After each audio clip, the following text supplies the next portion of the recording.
Mais en fait, cette construction, c'est en gros la démonstration formelle du théorème de Pythagore dans les mathématiques modernes. En mathématiques modernes, ce théorème est en fait déduit des hypothèses algébriques sur la manière de combiner et de multiplier des déplacements. Et oui, c'est très bizarre. Mais c'est aussi redoutablement puissant puisque ça permet ensuite d'explorer toutes sortes d'espaces moins familiers, comme par exemple les espaces de dimension 4, 5, 42, et même des espaces de dimension infinie, voire encore des espaces où le théorème de Pythagore est en fait faux. Et oui, ça existe. Bon, c'est pas tout ça, ça m'a donné en fait un peu faim. Je crois que je vais manger une tomate.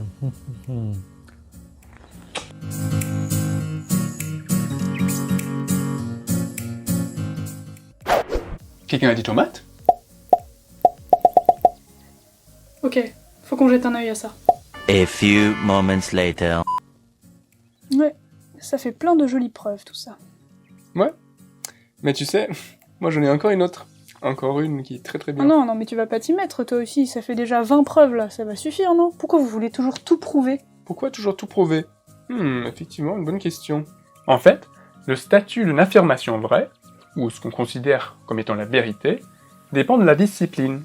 Pour un physicien, par exemple, il suffirait de faire une expérience sur un tas de triangles rectangles pour valider le théorème de Pythagore. Valider sur la base des données expérimentales. Pour caricaturer un peu, une théorie physique est vraie jusqu'à ce que quelqu'un d'autre trouve un contre-exemple. Par contre, en mathématiques, même avec tout un tas de données expérimentales, une affirmation ne sera que une conjecture. Pour qu'une conjecture devienne une affirmation vraie, qu'on appelle un théorème, il faut une preuve. Une preuve, c'est une argumentation logique qui part de certains principes fondamentaux. Ces briques élémentaires de base, on les appelle des axiomes. Et à partir de ces axiomes, il y a quelques règles de déduction logique qui permettent de construire le bâtiment des mathématiques. Et du coup, une preuve, bien sûr, ça sert à acquérir la certitude absolue sur la vérité d'une certaine affirmation, mais surtout, ça permet de comprendre véritablement cette affirmation. En particulier, parfois, on arrive à extraire des principes fondamentaux qu'on pourrait appliquer dans d'autres contextes. Donc ça vaut le coup, non? Bon, ok, j'ai l'idée. Mais du coup, pourquoi plusieurs preuves? Une seule, ça devrait suffire. Comme dans la vraie vie, un problème en mathématiques, il a plein de facettes, plein de points de vue. Donner plusieurs preuves, ça correspond à comprendre un théorème de toutes ses facettes, de tous ses points de vue possibles. Et en plus, chaque nouvelle preuve peut mener à des liens nouveaux et à des généralisations insoupçonnées, comme on va voir d'ailleurs dans la suite. Ok. Et du coup, c'est quoi ta preuve préférée? Eh bien, elle s'appelle la preuve de Pappus Cléro. Pappus, c'est un mathématicien grec du IVe siècle, et cette preuve a été redécouverte au XVIIIe siècle par un mathématicien français. Comme souvent, on part d'un triangle rectangle, avec les côtés ABC, et on construit des carrés au-dessus de chaque côté. Et du coup, le théorème de Pythagore peut être reformulé de la façon suivante. La somme des aires des deux petits carrés est égale à l'aire du grand carré. L'égalité de ces aires peut être illustrée par cette petite animation en 3 étapes. D'abord, on commence par déformer les deux petits carrés vers le sommet P, puis on décale le tout, et on redéforme un petit peu pour obtenir le grand carré. Cette illustration de la preuve repose surtout sur un principe fondamental. C'est que l'aire d'un parallélogramme reste la même quand on déplace un des côtés parallèlement à l'autre. Une telle transformation s'appelle un cisaillement. Donc l'aire d'un parallélogramme reste inchangée sous cisaillement.